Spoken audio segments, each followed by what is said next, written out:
All right, we got another podcast down here in Vegas. We got the creator of American Jiu Jitsu, Yo. Jake Shields, with us here on this podcast. So super excited to have you. You're one of the founders of this sport, man. You've been in it for a while. You fought the top of the top guys. Your resume speaks for itself as far as all the wins you've had and all the high profile fights. So super happy to have you on here, man, and super blessed. So should be a fun one. It. Should be a Yeah, fun one. appreciate it. Yeah, You thanks, coming down, man. man. Yeah. Coming down. So UFC, you down as did you hang out down here? You just went around and hung out. Did you actually go to the fights? Yeah, I was at the fights. I cornered. I had a guy on the second fight.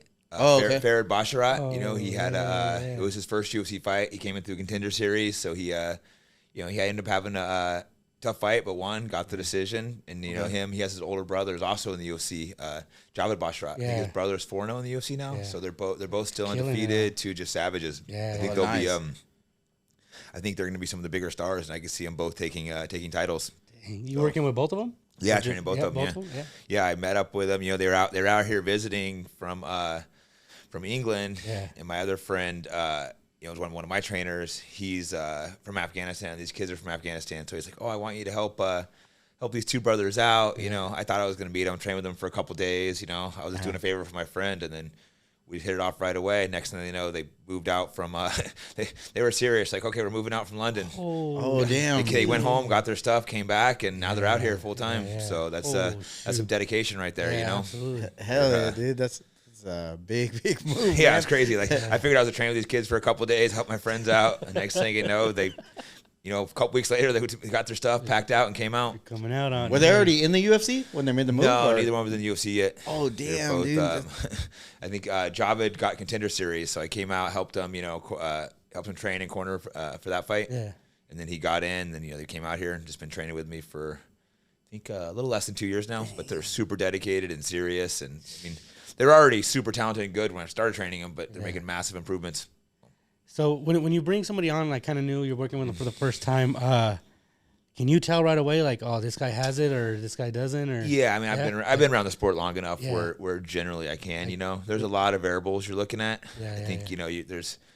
it's not just like how talented they are. It's mental toughness is a The big thing I mental look is the- at. yeah, Yeah. yeah. Because I get a lot of guys, they misjudge guys like, oh, this guy's going to be good. But mentally I can be like, nah, he breaks or, Yeah. There's been in sport so many years. Obviously, you never know. I might misjudge someone occasionally, think they're not going to be quite as good or think they're going to be a little better. Yeah. But overall, I think I'm really good at assessing right away if someone's going to be good or not. Gotcha, These kids right away, I'm like, oh, they're going to be really good. Yeah. Yeah, no, that's like a whole nother level of just like mind power, right? To be a fighter, right? Just the things you got to endure and be able to like just, push forward and stuff like that. Yeah, I think it's the coach. It's the number one thing I look for. Yeah, Is the mental aspect. A lot of guys are always looking at the physical aspect, Yeah. which is also huge. But Yeah. I see that a lot of times the guys maybe they won't be the best in the beginning, but I see how mentally tough they are, how hard they train, and how dedicated I think they are. You can't always tell how dedicated someone is because you could be dedicated for a few months and fall off, but a lot of times you can see if someone's doing all the right things, how serious they're taking it. Like, okay, those are the guys I want because you can take someone who's an average athlete and turning into a world title. Yeah. But you get amazing athlete, you're probably not going to turn them into a world champion. Yeah, no, definitely. Do you, how many fighters are you training right now? There's a bunch of guys that I work with, like, there's a few guys that I like fully train to run their camps, and there's a bunch of guys I work with a little bit. So it's hard to say. There's guys that come in here and there, come in. There's guys that I completely put their whole camps together. So guys put their whole camps together, only like 5 or 6, but probably like 20 guys that I work with. Some. How was that transition from actually being the fighter to come now transitioning to being like coaching? A lot different, or was it? I'd kind of been helping coach a lot since I started, even back in the day, because we had guys like when Gilbert Melinda started training. I was kind of coaching him, and like Nick brought in Nate. I would kind of help out with Nate. Like also all the young fighters, the guys that came there after me, I would kind of wasn't officially coaching, but kind of helping these guys out a lot. So it wasn't that big of a transition for me, but it's definitely a lot different because it can be frustrating coaching people. Yeah. So I'm kind of very selective who I coach, especially I put a lot of effort into people because I'm like so serious and hardcore with it when I see guys not not taking it serious, I don't really want to work with them, you know? Yeah, yeah, absolutely. Hey, so the Scrap Pack got started just because you guys were all at the same Gracie gym? Yeah, you it's guys were kind all of formed there? Yeah, very random. It's like there's not very many, like most of these gyms, everyone kind of comes from different places once they're already good in fighting and start training together. We're one of the few, if not the only gym that successful of all guys that, you know, we all started from white belt, the same spot, and all came up to, you know, winning world titles and superstars. No, we were literally like young white belts there. It's crazy. That's insane. Yeah. Because all you guys went on to have huge success in the sport. What's Melendez up to these days? I know he's training fighters, right? Yeah, he's got his gym out there in San Francisco. His wife's fighting, I think, this coming weekend. She's talented. Yeah. He's been helping train her. He's got a bunch of young up-and-comers. He's got really good things. San Francisco's is a harder place to put a good fight team together because it's so expensive. So it's hard. When you're trying to be an up-and-coming fighter, it's hard to pay the bills there. Gotcha. So it's that's why Vegas is a great place to coach because these guys can just dedicate themselves to fighting before they're a huge star and still be able to afford it. Like guys like, you know, like the Bosher brothers, they could afford to fly out from, London, find a place. But to do San Francisco, you have to have so much money to even do it. So it's a really hard place to make a top-notch fight team together. But he still has some super talented guys there. Any in the UFC? None in the UFC right now. Yet.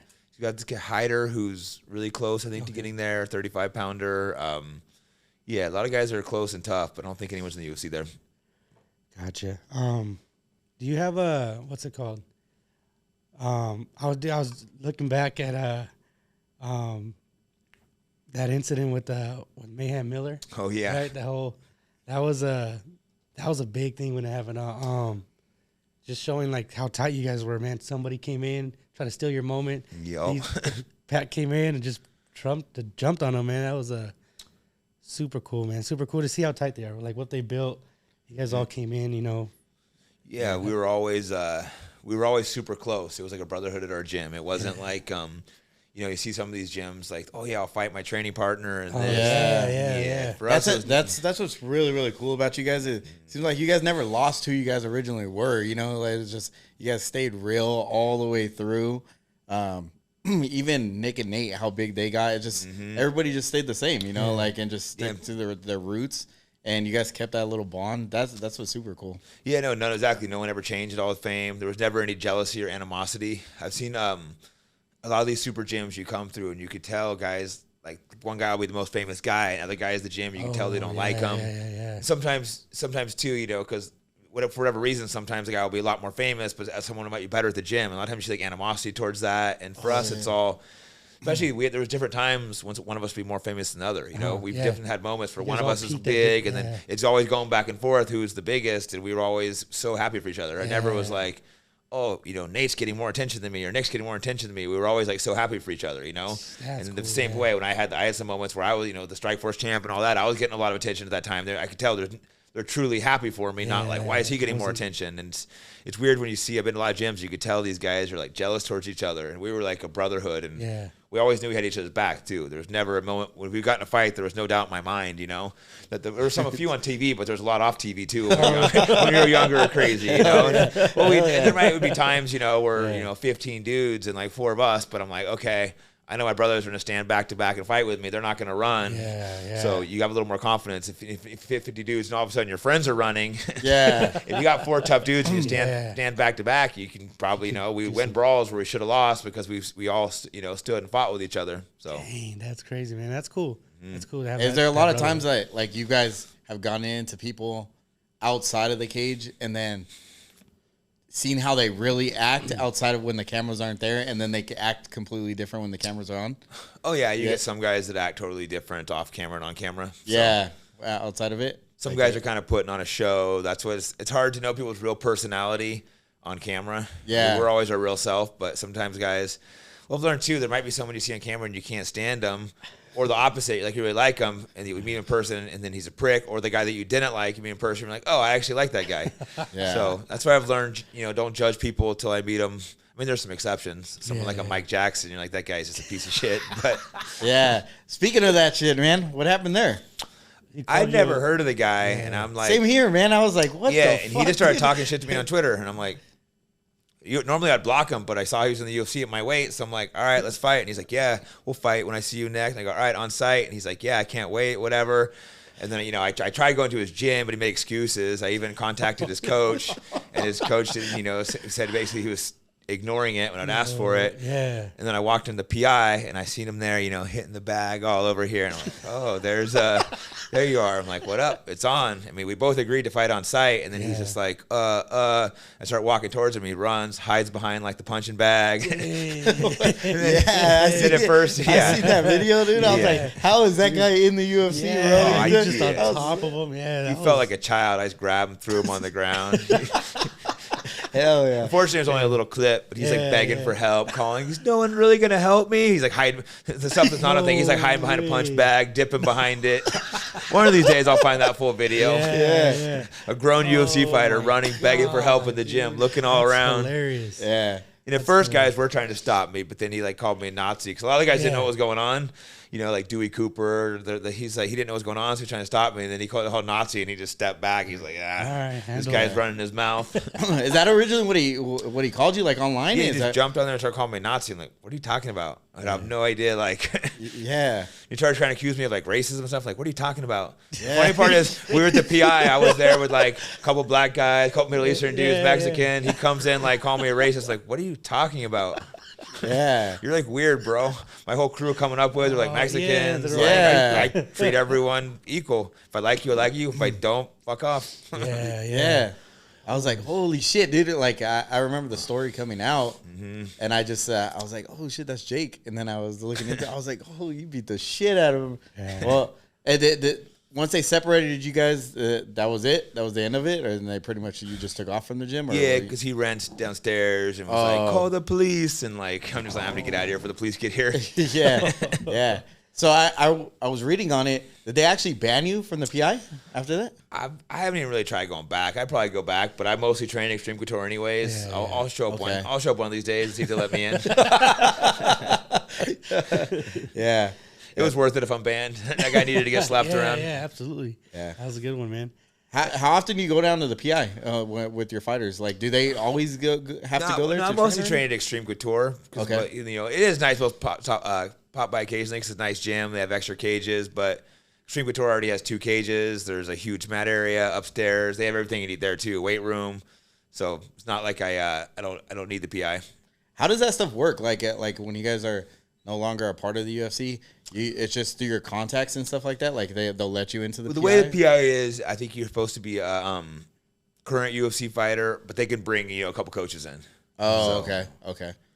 I'm not really sure how strict they were. I've always been able to I think technically I'm not supposed to show up there even once you're out of the UFC, but I've always been there with people and I know the guys there, so it's I don't know exactly how strict they are with it, to be honest. Yeah. So what about like say if you wanted to go to an event and stuff like that, is it pretty easy for you guys to still like get tickets? Yeah, and stuff like that? for the most part, it can be difficult. Like if it 95% of them I get them. There's a few that can be a little difficult. Like the Jones one was a little difficult. I guess it was like super sold out. So yeah. Yeah, it's only like the ones that are super sold out occasionally won't be able to get tickets, but they've been actually they've been pretty good about it because I haven't fought there for years, and I still usually get comp tickets, which is pretty nice. Oh, dang, that's cool, man. Yeah. Hey, do you have a fight of yours that's like your favorite fight that you had? Man, I get asked that a lot, and it's a tough question because I've had like such a long, I fought like 20 years, and so many fights and like so many different times in my career. So you can look back to like, early on, my first fight in Japan, I was like young, completely unknown. I got flown out to fight Hayato Sakurai, who most people don't know who he is now, but at the time he was number 2 ranked guy in the world, and I wasn't, ranked in the top 100. I went out there and upset him, and that was like, I'd never been out of the country, never been on a plane, so I fly to Japan and beat this. Yeah. This guy was a huge, massive superstar in Japan. And go out. They gave me like a 2-week notice because they want me out of shape. They brought me out to lose, one of those setups, and pulling an upset. So a fight like that is amazing, but then hardly anybody knows about a fight like that. And then you can be like, okay, Dan Henderson, that was like a massive fight. Beating Robbie Lawler was pretty cool because that was like a couple minutes, tapped out a top dude. Even beat Woodley, right? Yeah, beating Woodley. right in the peak of his prime. So I have just a ton of big wins. The Rumble and the Rock were this massive 8-man tournament where I beat Carlos Condit, Yushin Okami, and Dave Monet, who was also a former UFC champ. That was all a part of like that 16-fight win streak you put together, exactly. Right? So you go in there, so that even a cool fight. Lost it, but fighting GSP was interesting because it was I think about 60,000 people there. So it's just such a crazy experience to be part of something like that. Because what's the T-Mobile hold maybe 14,000, 15,000 people, I think. Yeah. So imagine 60,000. You walk out, you're like, that was in whoa. Canada, right? Yeah. Hey, what's the mental change there, Jake? From like you, obviously you're already fighting the UFC to smaller cards to becoming the main event on a card. Is it a big difference, like mentally, as far as that goes? Or do you kind of keep the same mindset? You try to keep the main mindset, but it's more pressure. The bigger the fight, the more pressure. But generally, by the time you get there, you have more experience, so it's kind of like evens out. You know? Yeah. Every single fight is a lot of pressure. Man. Your first fight, you've never done it, right? so I remember like walking out to the cage and you're just thinking like, wait, what have I got myself into? But it's too late to back out. You're walking out being like, wait, why am I doing this? But then it just slowly, you get more used to the cage, but then all of a sudden, it's the first one on TV. Wow, they're like, there could be millions of people watching. And then it's like a pay-per-view or, for a while I was fighting on CBS even, which with Strikeforce. Yeah. And so that's like, multi-millions of people watching. Even more than the UFC pay-per-views. So you're like... Hey, how was fighting for Strikeforce? Was it the way it was ran and structured and everything? Was it comparable to like UFC? Yeah, UFC is slightly more organized, but not by much. I really like Strikeforce. I think it was an amazing show. I think it's I think after UFC Pride, I think it's the third biggest show probably ever. So it was so great to be part of that. It's they managed to have the hype and the fighters that was getting. They were starting to be a serious competitor of UFC. Yeah, they were getting up there. Which is why UFC bought them to kill them. They were starting to look at it like, oh, we have some real competition. I think they won a couple bidding wars. They stole Dan Henderson, Fedor, guys UFC were trying to get. Strikeforce was they had Robert Lawler, they had the Diaz brothers there, man. All you guys were there, Gil Melendez, Luke Rockhold. That's Melendez was dominating Woodley, over there, Strikeforce was fun. It was fun to watch. Do you think there ever be another, like I know Bellator's trying, but do you think anybody will ever kind of compete with UFC? I think so. I don't know when, but I think it'll happen again. Think so? Yeah. It is unfortunate that Bellator's not able to quite get that same hype. Yeah. So I'm not quite sure why, because it's, Scott Coker's running it. They pay well. They have good fighters. They just can't quite. I don't think they don't have quite the talent that Strikeforce had. For some reason, they're not able to quite build the same hype momentum. Because we would sell out big arenas in Strikeforce. We would have 15,000 sold out arenas, but I don't think Bellator can do that. Real quick, I was looking at that one fight you had with what was his name, Polaris, when he held that. They banned him, right? He's banned from banned for life. That was that guy was dirty. I really should have contested. contested it. I never did. Got that. Because that's a loss in my record, but I was dominating the fight, and I had Mount beating him up, and people think he was like, a lot of people think he was just putting his fingers. He was taking his thumbs, trying to gouge my eyes out. So I think, so I couldn't see in the fourth round. I shouldn't have answered the bell I should have just not answered the bell for the fourth round. But I'm like, that was why I was being too tough for my own good, and I'm stubborn. So I'm going out there, I can't see. Plus that was the scariest for me when someone's got to gouge your eyes, because I'm thinking I might lose my eyes, So I went out there, couldn't see. I should have just been like, I'm not going to fucking answer the bell. And that's when I got, caught. You guys had the greatest referee refereeing that fight, right? Mazzagatti? Yeah, like I know Dana had called him the worst referee, but I didn't really follow, and I didn't really know what was going on. I'm just like, whatever. Yeah. And that, they kind of, they stopped using him after that. Nevada, they never admitted wrongdoing, but I think that was so outrageous that they had to ban him as a ref. You were telling him over and over like 50 I'm literally times. looking at the ref being like, he's gouging my eyes. And the ref, he kept going, don't worry, I'll handle it. And then he would go to gouge, and then he'd try to thumb my eyes out again. I'm like, what the fuck? And he's just like, no, I got it. He didn't even take a point away from the guy. He kept warning him, hey, stop gouging his eyes. If you try to thumb someone's eyes out, you should have no warning. Should be stop, DQ. Absolutely. And he'd seen him do it like 10 times. And he's just sitting there like, oh, it's not a big deal. You're just trying to gouge someone's eyes out. Shit. Yeah. Then when you did get the Kimura, he held it like way too damn long. Yeah. Dude, that was ridiculous. No, exactly. He held that too long too. Like, that's upsetting, but I was more concerned about losing my eyes, But I mean, that's still ridiculous too. But so they banned him after that? They banned for life, Yeah, there was a couple of submissions like he held too long. Uh-huh. And they finally were like, you're done, dude. Yeah, he's a notorious cheater because he'll crank things too long. He's like greased himself up. He just cheats over and over. Hearing about that, yeah. Well, that was a crazy thing. This guy was a known cheater, and Mazagazi still let him just keep trying to gouge my eyes out. It's just crazy, man. That is crazy. Over time, Jake, because you've been in it obviously forever, from the beginning to now, what do you think one of the big pros and the biggest negatives from the beginning to now of the sport? Overall, that's a good question. The biggest negatives of the sport, when I first started, it was super real. All the fighters were hardcore. Everyone that did it was super serious about it. They loved it for passion because there was no money or no fame. It was just such a hardcore people that did it. I mean, that's why Scrap Pack, we were all just so hardcore, legit. We just loved to fight. We were real. It was like a passion and a love. And a lot of the dudes now are a little, some of the dudes are athletes. They want to get fame or money, and also the pro is there is fame and money in it now. So it's great to be able to get paid doing what you love and get a recognition and whatnot. So overall, that's a bigger positive than negative. Yeah. What's his name? Jake Paul for fighting for all like fighters pay and medical and stuff like that.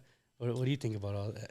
I think it's great. I'm not like I know a lot of people love to hate on him, but overall, I think he's good. He's bringing more eyes in boxing. He's talking about fighter pay and MMA, which is a good thing. So I think it's great. I think he's actually a pretty good boxer too. I know he lost his last fight, but he's not he's not a bad boxer. He takes it serious, trains hard, athletic, big dude. So you could see continuously getting better each fight. You could see it.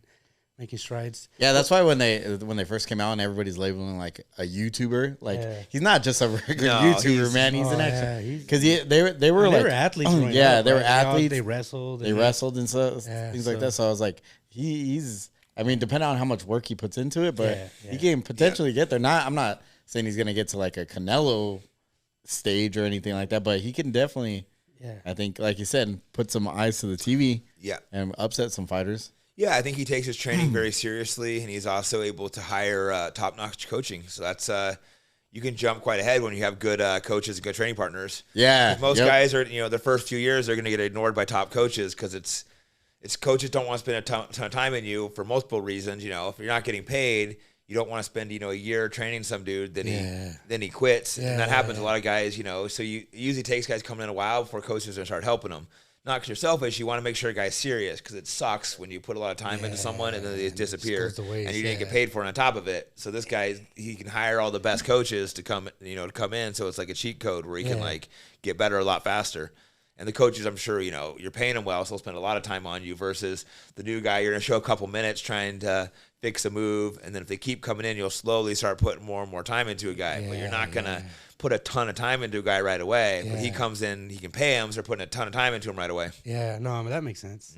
Makes sense. Would you be interested in doing something like that, like a boxing fight with any type of other celebrity or anything? Yeah, I would. I'm a better grappler than boxer, though, so it's like I would definitely, if I fought again, I'd prefer to do MMA. But hey, I'm not going to say I wouldn't for the right pay and right situation. Right? I'm semi-retired from fighting, and luckily, I'm making good money doing other stuff, but I still have a passion for it. I still love fighting. I stay in good shape, and if there was an opponent and a payday that interests me, I'd hop back in there. Absolutely, yeah.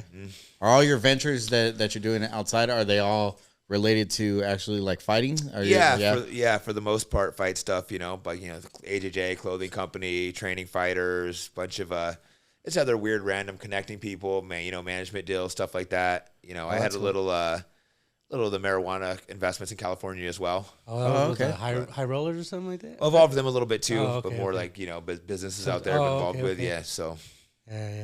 Yeah, that's a good market to get into. Yeah.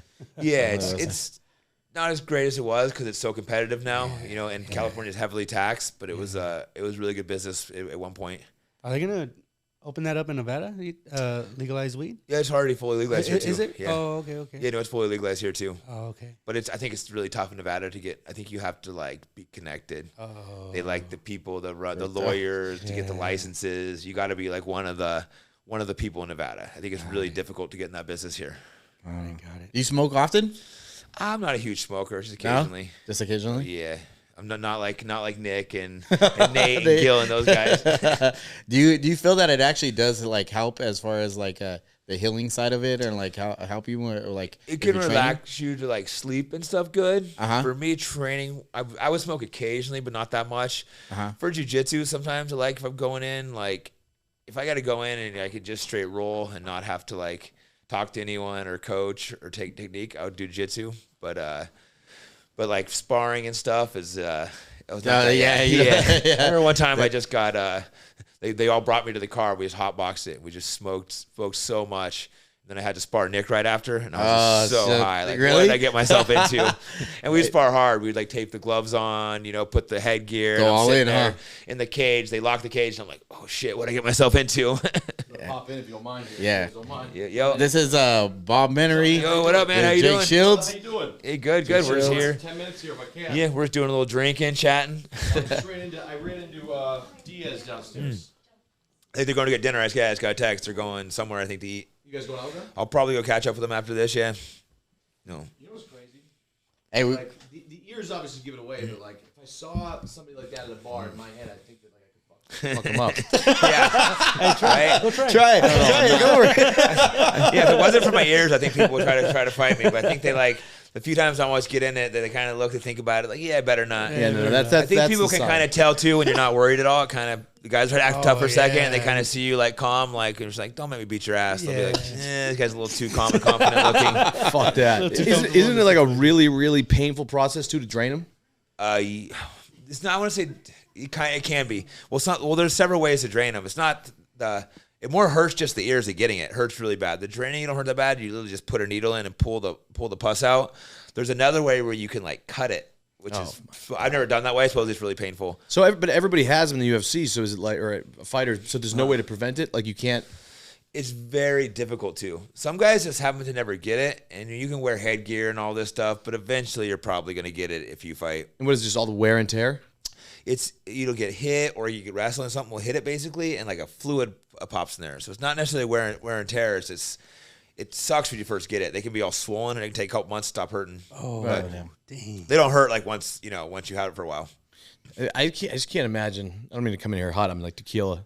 Tequila it out here, but I can't imagine like getting punched in the face. I've never been hit in the face in my life. It doesn't hurt as bad as you think. Yeah, because your adrenaline's going, so it doesn't really. Sometimes the first punch can hurt, but for the most part, you don't really feel it. You just kind of like. Who's the hardest has ever hit you? Oh, man, I fought like all the power punchers, but probably Dan Henderson because he landed a perfectly. He had a big perfectly landed overhand fucking H-bomb to my face. Huh? but it didn't hurt. It was more like it was like a flash, and I'm like, oh shit! I was a little like blurry, and like, all right, gotta keep moving, or I'm gonna fucking get dropped again. Holy shit! Yeah, that's he was talking about the Diaz brothers. You know how they smoke before they actually fight? Yeah, you think? He was saying that you can't do that. That he can't smoke. Yeah, he doesn't like to. He doesn't like to. I can smoke jiu-jitsu, but I want it for fighting. Well, actually, it's not. I was telling them how I got like really high before I sparred Nick one day, and I was like, when I was sitting there, because we sparred pretty hard, and it would lock you in a cage. They tape the gloves on the head. You feel like a little like you're stuck in there. And there was a minute right before we started where I'm like, oh shit, I don't want to do this. Yeah, no, it's not worth it. On my head, I'm trying to go over how I could get out of it, but I couldn't think of anything. I'm like, I can't. I'm thinking like, what can I do to get out of the sparring session right now? I'm like, well, I guess I got to fight. Yeah. I actually sparred fine once we started sparring, but there was just that first minute, like anxiety, like, oh shit, I got to fight Nick right now. Right. But then once you get going, you're fine. What do you think all the stuff going on now outside of UFC, all these different leagues that are being created? I don't know if you guys already talked about this. I'm coming in, whatever. But all this like Jake Paul shit's always talked about and all that stuff. You ever see yourself doing any of that stuff? Yeah, we actually kind of just talked about that. But yeah, no, potentially. Like I'm semi-retired from fighting, but I would hop in for the right fight. If it's the right fight, opponent, payday. If it interests me, I'd maybe hop in for. It would kind of be fun to do one more. So is he fully retired? I'm not like officially retired, but I haven't fought in a couple of years. I'm more focused on other things right now. Nice. But it's still. I still do miss fighting, so for the right opponent, I can maybe hop back in there. Yeah. The UFC's obvious. What's your relationship with Dana? Like most people, so. It's a business relationship with Dana, It can go on and off depending on what he thinks is beneficial. And he just he controls everything, right? For the most part, yeah. I mean, like he's not the owner, but he has a lot of control, a lot of power, you know, and he does some things really well, other things not. But overall, he's helped the sport grow quite a bit. Yeah. So I think most people, you know, they feel kind of the same mixed feeling. Most fighters like mixed feelings about Dana White because he can be a total prick or he can be helpful. So. Yeah, he's a fucking maniac. Yeah, exactly. He's a maniac. In a good way. I love Dana. He's got a lot of pros and a lot of cons. He's one of those guys. His new league, I always bust his balls. Power slap? I bust his balls because I'm like, power slap. I mean, he's pushing it so hard. I look at, wish him the best. I will always be honest with everything. I just don't know. I don't see. Do you guys see it being something? I don't think so. I think it's stupid. I hope it does work. If people want to watch it, I'm not against it. If grown men want to slap each other in the face. I mean, you think you can cheer enough for a guy that like just does this? Oh, the only motion is this, and then it's over. Yeah. Oh, that's what I'm saying too. Is like for instance, a UFC champion, right? You're like, oh, let me take it. Could you see yourself taking a picture? This guy, hey, I just took a picture with the power slam champion. This guy's good. I guess maybe back in the day that UFC was kind of the same thing, but there's too like but there's not. You're literally standing there letting someone smack you. There's no, I'm not saying there's not skill to like how you throw a smack. I'm sure that's a ton of skill to get the turnover and to take the punishment, but it's not like a skilled like fight. There's nowhere. And there's just nowhere to go with it, and there's like no defense involved with it, right? Like and guys are gonna take a lot of damage. There's gonna be like, they're gonna be like how many of those do you want to do? Just let someone just slap you in the face. And I think there's like not really any money in it either. So that's what I was hearing. So Dana's paying him a bag of Skittles in a fucking I was hearing like Shab was saying like the championship of all of it was like $5,000. Yeah, it's a startup sport, so you gotta understand that, I guess. But that's pretty low. Getting your lights put out there for like, hey, they signed up to fucking do it. Hey, they signed up. I think it's fine they want to do it, but it's not gonna bring in, it's gonna bring in some meatheads. It's gonna be hard to sell it. The only way I think it works is if they start like doing like actually the celebrity shit in there, like having like, celebrities slap each other. Chris Rock, washed up celebrities. How big would Chris Rock and Will Smith be? I'd watch it. That'd be great. That would be the biggest fucking. I mean, that would break the league. Literally, they could do pay-per-view. Yeah, right. You know. So you live in Vegas? Yeah, I've been out here for like 2 years from California, but California got a little weird, so came out here. I hate California. Yeah, right. Where are you in California? Or? I'm in Boston. She has a place in LA, but we're trying to get the fuck out. Get the fuck out of there. It's just like everybody. That's everybody's trying to get out of there. Yeah, that's why COVID hit. San Francisco lockdowns were so insane. I'm like, I'm getting the fuck out of here. I'm not gonna. Everyone's sitting around their apartment. I'm like calling people, hey, where are the after hours out? They're like, there isn't any. I'm like, what? We're not having illegal parties? Well, where are we training at? No one's training. What the fuck's wrong with you guys? Are you married or no? No. No, single. No. Okay, so that's dangerous in Vegas, though. Like, I mean, be a somewhat single guy or have you get in a lot of trouble here. But if I'd been here 10 years ago, I would have freaking. Stay away from the strip, though, right? You gotta be away from the strip. You don't live. I live 20 minutes off the strip, where it's a lot more chill. Summerlin is like nice, the base of the Red Rocks, so it keeps me. If I was like young here, sitting by myself, I'd probably be like, you'd be dead. They got apartments right here on not the Cosmo, but like the next one, Aria. They have these super nice apartments. I'd probably be in one of those, like out every night. When I came here before to help film The Ultimate Fighter, I helped Gil Melendez and Chuck Liddell, assistant both of them, and got I forget the name of the apartment, some super nice ones right here on the strip.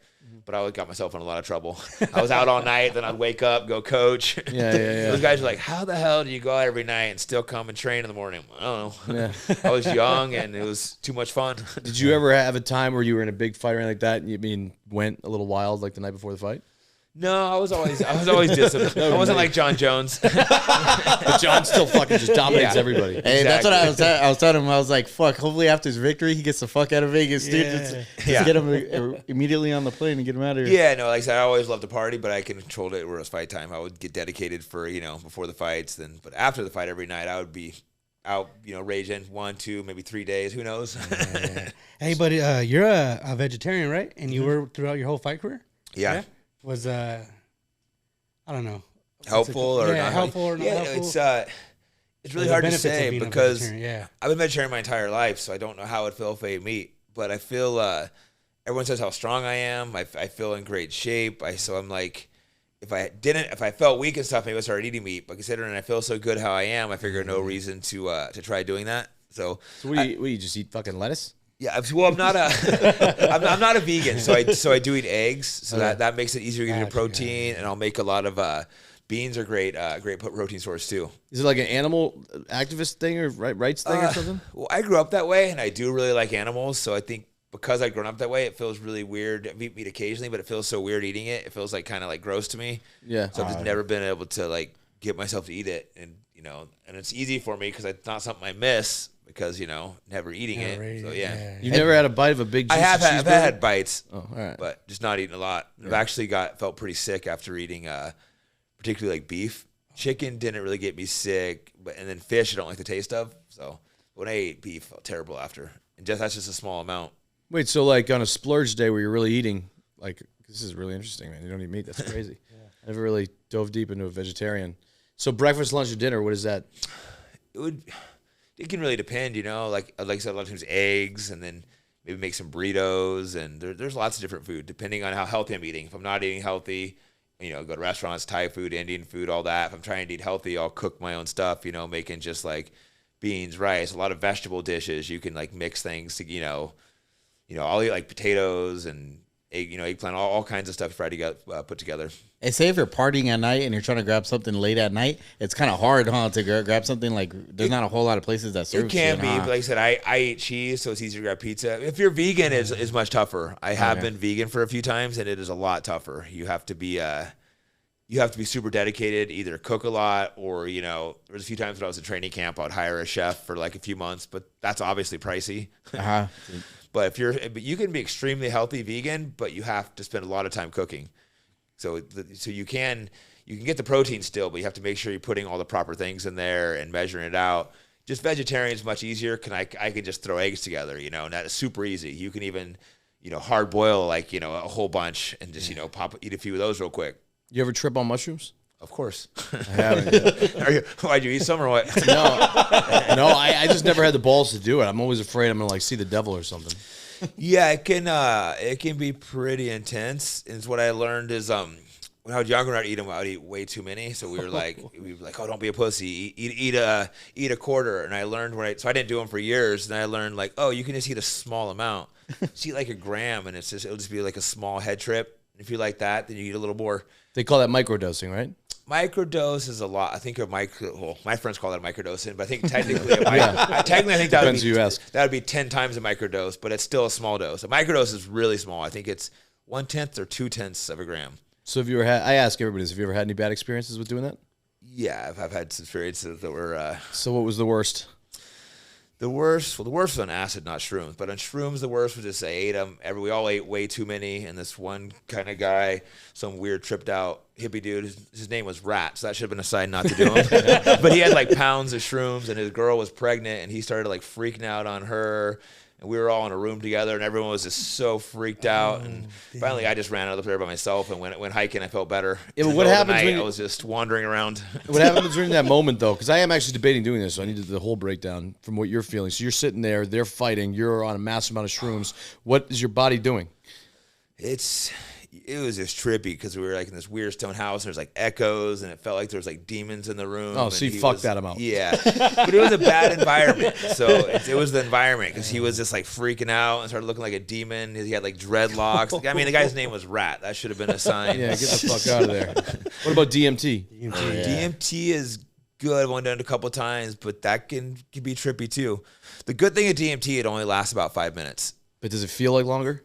It definitely can, and it can be really trippy, like crazy patterns, lights. A lot of people say, they like some beings. People can talk to them. People call them like machine elves, or they call them all kinds of elves, things. But it's almost like it can be demons or angels because it can be like the majority of the time it's like, oh, these highly intelligent beings came and like spoke to me. It felt great, but occasionally like this scary ass thing came and told me to get the hell out of here. What are you doing here? Why are you here? And the thing with DMT, it actually doesn't feel like you're hallucinating. It feels like you're just perceiving something that's real that you usually don't perceive. That one's like the craziest thing I've done. How do you take? What do you do? You smoke DMT. Yeah. How long does it take to kick in? Quick. Like really? You hit it, and that's the crazy thing with DMT. It's like instant, and that can be pretty intense. Yeah, because when I sat down with Tyson, he was telling me he said you got to do it. It's like you inhale it, and then you're high. It's Would you suggest it to somebody, like trying it at least once? Like I've heard of other people saying like everybody should experience it at least. I would say once. Probably so. Especially if you feel like if people that aren't that mentally stable, I would say probably no. Okay. But if you feel like you got pretty good control of yourself, I would say yeah. And like I said, DMT is quick. The ones I'd be careful with is acid's the ones that really tripped me out before. I'd done it a couple times, and one time I took too much, and I think it lasts like 10, 12 hours, and I thought I'd gone crazy. I didn't think I was coming back, and that was like one of my friends.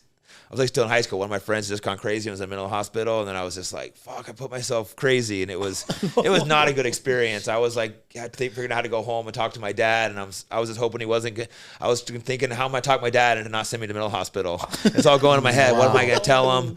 And then I remember when I started like slowly feeling sanity again. I'm like, wait, maybe I'm not gonna go crazy. I was so happy. And when you come out of it, it's gotta be the greatest feeling ever. Oh yeah, I have never did acid since then, and that was a long time ago. That scared me bad. Oh, that's crazy. Well, this is great. I think my Vegas trip is fucking done. Yeah, same here, man. I'm out here. I'm fucking done. I got nothing left in the tank. Yeah, same here. Like, there's only a couple of things to do while you're at least on the strip, right? You go down there. It's either gambling, you're drinking, or you're just walking around, right? You're just Sin City. People get in trouble here. Shooting podcasts. Yeah. I'm gonna pop. I got pissed, but I just want to pop it for a minute. And say what's up, Jake? Yep. Pleasure, brother. Go, man. Pleasure. Great chatting. Pop in, I got tea, and let you boys take it from here. But yeah, I think living in Vegas, you want to live off the strip probably, or you'll get yourself in a lot of trouble. Yeah, that's why I was thinking like the whole thing with the Raiders being here. I was like, oh man, a lot of players are gonna get in trouble, man, if they don't stay away from the strip. You know. Surprised there hasn't been more. I haven't heard that. I mean, I don't really follow football. Maybe more have got in trouble than I realized, but I haven't heard that much. Yeah, same thing. I haven't. Unless there was just that one player that like got in that crash, killed the girl, and Jesus. Yeah, Ruggs. Yeah, was that in Vegas? Yeah, well, I did hear about that actually. Yeah, I don't only follow football, but I did hear something about that. Yeah. I think he was speeding really bad too. Yeah, speeding, went like 150 miles. Yeah, plowed into back. Yeah, after a night of drinking at Topgolf. Yeah. Yeah, the guy not playing anymore. My friend Marshawn Lynch got arrested out here. Oh yeah. Oh yeah. So his car, right? He was like parked somewhere, right? My friends don't want to talk shit, but I guess he blew his tire out, and then he was like driving on the sidewalk. Oh yeah, it was completely flat. He was driving it for a while apparently, and then he was like, "Oh man."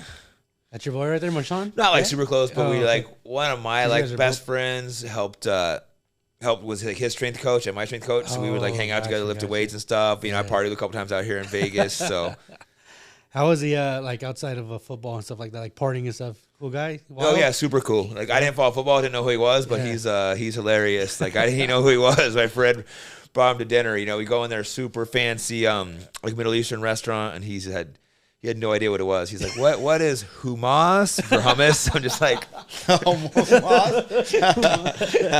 and the best part is he pulled, he had like, these like pants. He pulled a bottle of Hennessy out, poured himself a drink. Like this guy is rich multi-millionaire. He got his Hennessy bottle in his pants. It was, that was my first time hanging out with him. Like this guy is cool. He went to a few parties with him, like, out in Oakland and stopped by. My other friend brought me there. I'm like, oh, stop by. Going, I'm the only white guy there. Like, where the hell did you bring me? You better not get me shot. Oakland's like a bad area too. Hey Bob, before you go, real quick. Hey, you know what we should set up? Power slap, first celebrity matchup, dude. You and Diaz. No, you and Diaz right there. Let's do it. Set it up. Fuck out of Vegas. You ain't going anywhere. You're missing your flight whenever you're supposed to leave. Hey, pleasure, dog. Right? Yeah. Yeah. So, or give a shit earlier because do you see that whole thing with him and Colby?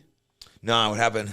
Yeah. So when they were at a restaurant, I guess, and when Jorge hit him. When Jorge ran up on him, and so the whole thing was like that they were saying that he intentionally dropped location to where they were. So, anyways, they went back and forth online, and then what Nate jumped into there, right, and called him Bob like a pussy. Yeah. So he was like, "Hey, Bob, you're a big pussy." And then, so he was like, the other day, he was like, "Yeah, I don't know, for some reason we're cool. We ran into each other at the UFC." He's I don't know if he still thinks I'm a big pussy. So. It was just funny, Nate. I think the guy was telling me that story. Actually, I didn't know his name. He was like, "Oh, the guy got Kobe." This guy, he's a journalist, whatever. But Nate slapped that dude. For full send. Yeah, for full send. Yeah. But that guy was like, I ended up being cool with him after Nate slapped him because at least he's like, hey, I deserve to get slapped. He didn't make a big deal out of it. He's like, I was talking shit and I got checked. Yeah. So I learned a lesson. I'm being a journalist now. I better be careful what the fuck I say. Yeah. Especially with fighters, man. That's like the one. That's what he guys said. You don't want to mess with. Yeah. Because the guy just started being a journalist. He was like running his mouth, talking shit to everyone. He's like, That was a wake up call. I better be a little more careful what I say. Yeah. Hey, so when I seen that you guys were in there, you were training with was Paul Acosta, right? Oh yeah, and, what's his name? I don't know. Chamaya? Yeah. Oh, Kamzat? Yeah. Was approaching you guys right in there? It was just talking shit outside of the cage though. Yeah, huh? that dude's a clown. Because I'm in there just like working out with Paul Acosta. I don't know what happened between those two. I guess they talk shit, but I guess Kamzat. He had been there for a while. He saw us when he walked in. He's like sitting there, watching us. We're working out. I didn't know they had any beef. So he could have ran in the cage at any time, but he waited for the film crew to get there for his guys to not let him run in the cage. So it was all bark no bite. Yeah, see, that's the type of shit. He wanted to go, look at me, to get put on camera. It's like if you really wanted to fight him, you'd ran in and fight him. He runs up, I want to fight you right now. But it's like, you would have ran in if you wanted to fight him right now. He had a fight like the next day. So no reason why he would have, but don't go up and say, let's fight you now. Because Paul Acosta says something like, oh yeah, well, let's fight soon. And he's like, no, I want to fight you right now. It's like, you're fake. Yeah. I'm not saying that the guy's tough and want to fight Paulo Costa, but like, don't just go and pretend like you're trying to fight him right now when you could have already ran him and fought him if you wanted to. If you really wanted, instead of waiting for your film crew and your boys to pull you out of there. Yeah. Do you think because obviously Conor was a big shit talker himself, and it still is, right? Do you think that people seen like how much a lot of fighters seen how much he was getting paid off based off that play? And it's just kind of like everybody's trying to follow. You get a ton of wannabe Conors. Exactly. Yeah, that's what's happening. And personally, I think his shit talk is corny, but people love it. So you can't, you manage to become a superstar. Not that he's not a good fighter too, but the shit talking. I don't know why people like that shit. It was corny as fuck, but it worked for him. So yeah, and that's the biggest thing, right? It doesn't work for everybody because at the end of the day, you talk shit, you better be able to back it up, right? Yeah. So Well, plus if you're trying to be someone else, it usually doesn't work. Yeah. So when you see someone they're like trying to be Conor or trying to be these guys, it just looks cheesy. You look like a Colby Covington or something. Where you're just like, come on, bro. And everybody you talk to says like he's like the nicest guy. Really, he's just putting on this front. Yeah, I don't know him, but I just know a lot. Like he's had falling outs with everyone. So if you've had falling out with one person, it might be them. But if like everyone's ever been close to you says you're a piece of shit, you're probably a piece of shit. But I have no personal relationship with him. I just know like multiple people he's been around. Like all of his best friends have all became his enemies, and I've never became an enemy with one of my best friends. That's kind of weird, right? Yeah. That's crazy. Yeah. Hey, do you guys ever like you scrap pack? You guys ever have like beef internally? No, No, you guys never any whatsoever. Man, that's crazy. I mean, every now and again I'll get like in a fist fight with Gil, but then we're like 30 seconds later we're friends. There's been I think because we're so close because we actually lived together for a while, like sometimes when we're sparring Gil will get mad and like try to fight me. He tries blaming me, but it's 100% him. And he'll try to say it's like my fault. I'm like, you just fucking punched me in the head. What are you talking about? He'll be like, no, you did. And like, so I don't know. Yeah. So, but we both blame each other. But then we're always like instantly fine right after. Yeah. Oh. What about the body, Jake? How's the body after a year full life of MMA?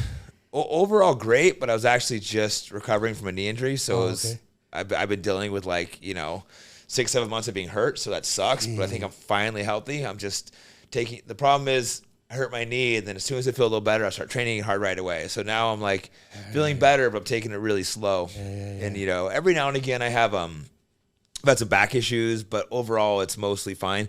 Every now and again it flares up, but that got pretty bad. Well, it happened like earlier in my career where I messed it up pretty good, but then it was mostly good. But towards the end of my career. For the last year and a half, I was having bad back issues, which that's actually part of the reason why I stopped fighting. But now I've got it under control again. I've been training I was training really hard before I hurt my knee, so that's why I was like, maybe I'll jump in another fight. But now I'm just feeling healthy again. But other than that, the body feels great. Oh, nice. Mm-hmm. Is it mainly the knees, huh, that usually go out? Knees and backs. And like I said, right now both are feeling better. I'm starting my training really slow because the problem is. As soon as I felt better before I jumped in there and I re-popped my knee, I was just like, fuck.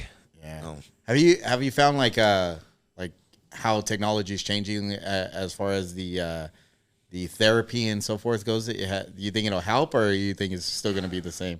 I mean, I hope eventually it'll get better, but I think it's still not that good. I think they overdo surgeries.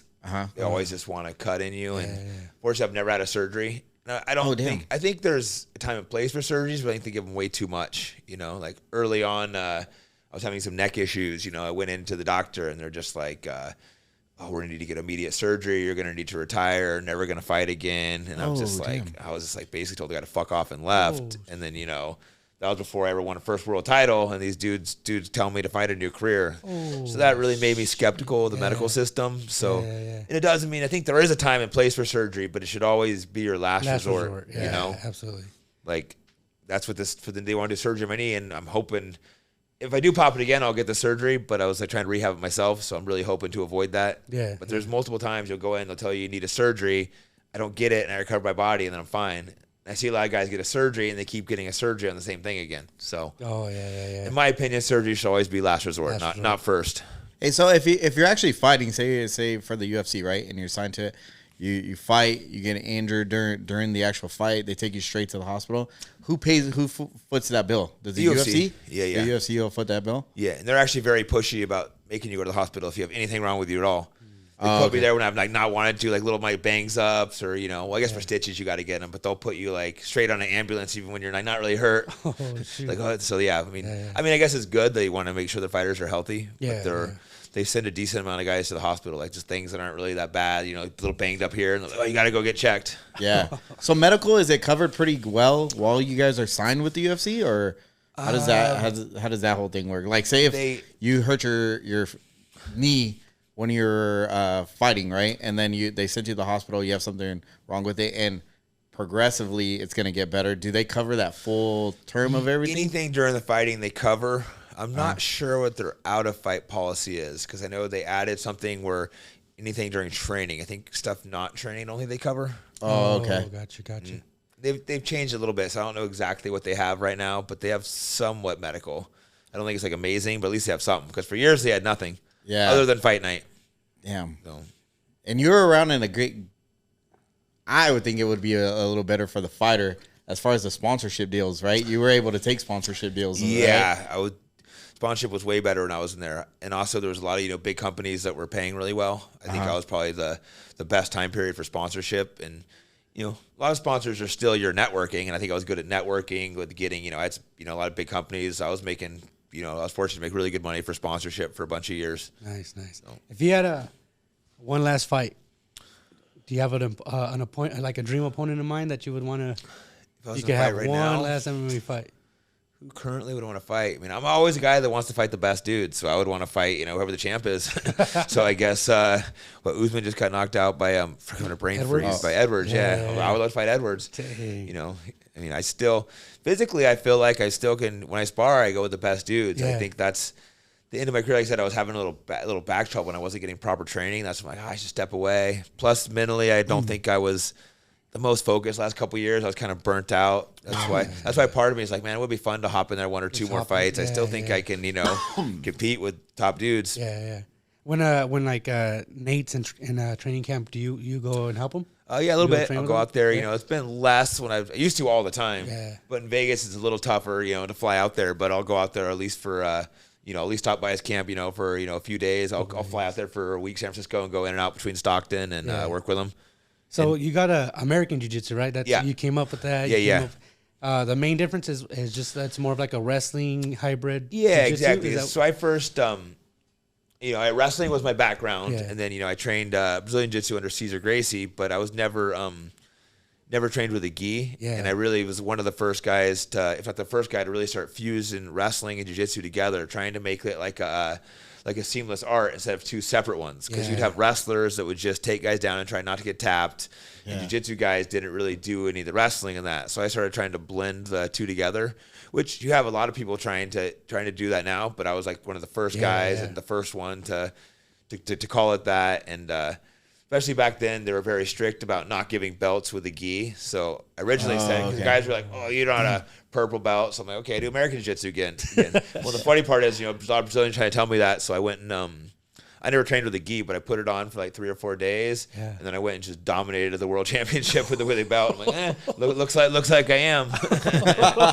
Tapping out the Brazilian champions. Dang. And they weren't too happy about that. How big of a difference is it to have the gi on? I don't think it's that big of a difference. That's why there's like a couple of chokes you could do with the gi. Yeah, there is some differences for sure, but it's not as big as people make it out. That's why the whole It's not really that way anymore, but they were really strict in that my time period of gotcha. It's a fake belt if it's not with a gi.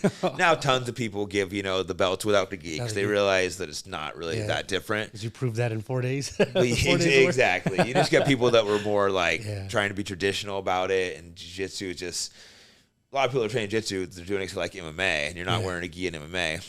And I think there's nothing wrong with wearing a gi too. To me, it's basically the same sport. Yeah. But guys tried to make such a big deal out of it. That's why I started saying, "Hey, I do American Jiu-Jitsu." Then, and it really was a lot different of fusing the styles. Yeah. Plus, Jiu-Jitsu, particularly back then, was the whole thing was you wait for your opponent to make a mistake. And in MMA, you can't wait for your opponent to make a mistake. You have to force it, because it's 5-minute rounds. Because jiu-jitsu, the fights would, the old in Brazil, the fights would just go till someone lost. It was one round. There was no time limit, so you could afford maybe to wait for your opponent to make a mistake. Gotcha. Well, plus guys are all a lot more skilled on the ground now. They might not make a mistake. The whole thing too is, hey, I'm not going to wait for you to make a mistake. I'm going to go out there, take the fight to you. Which wrestling mentality is attack, attack, attack.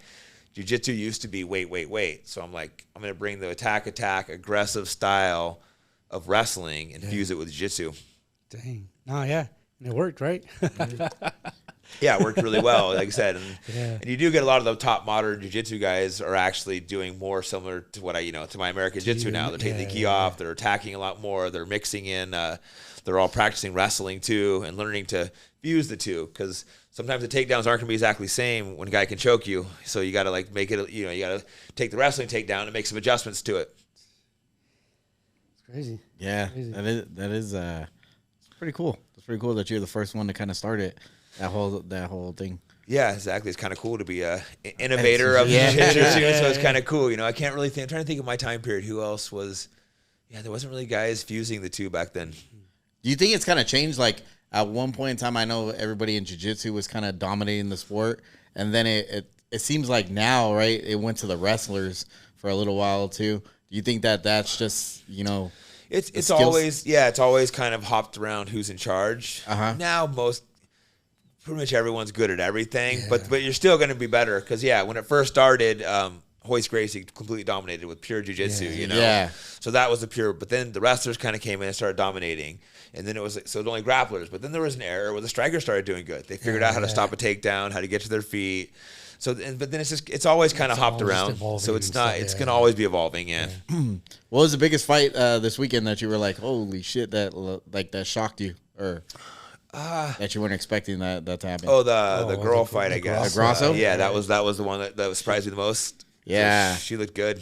Yeah, she came out of the gate, and she was a heavy underdog too. Yeah. So we were taking a look at that, and I was like, no way, she had a chance. I didn't think she did. And she came out the gate just swinging, and she had a good defense. Yeah.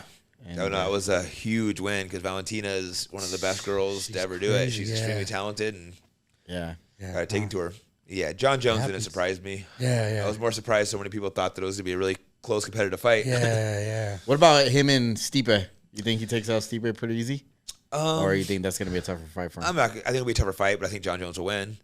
I think his TP is a lot tougher than that one he had because he's a much better wrestler. He's because that fight, Gang, whatever his name, he's not a good wrestler. So Jones can take him down. But Stipe is a good wrestler. I think Jones is actually bigger than the two, though. And Jones is a little better wrestler. I think he's a little experienced. I just think he has advantages. Yeah. I would have wanted to see him face Ngannou, but it doesn't sound like that's going to happen. How do you think Ngannou will do in boxing? Think he'll do all right? He'll do good. Man, he hits hard. Do right. I just think it's a little, the big gloves will actually be not quite as good for him because little gloves, he can sleep anyone. Yeah. It's going to be, the thing is, he's going to jump into fighting the best guys. I don't think he's getting easy opponents. So it's going to, obviously he's going to be the underdog, but you cannot count him out. He hits so hard. Powerful, huh? Yeah. And I actually really wanted to watch him and Jones too because I think Jones one of the best to ever do it. That was actually the fight I wanted to see Jones do. That one interested me, but other than that, I don't see anyone really giving Jones. Heavyweights is just not that stacked right now, and I can't see any of those guys really giving him trouble. All right. Last question. If you can name 5 top fighters of all time, your top 5, who would they be? Me, Gil, Nick, and Nate, and David Trell. My crew. Yeah, guys. I love it. All right. Love it. Sweet Good stuff, man. Now I know you got dinner plans with the boys, so we'll let you go, brother. I appreciate you coming down, Jake. Yeah, thanks for having me, guys. All right.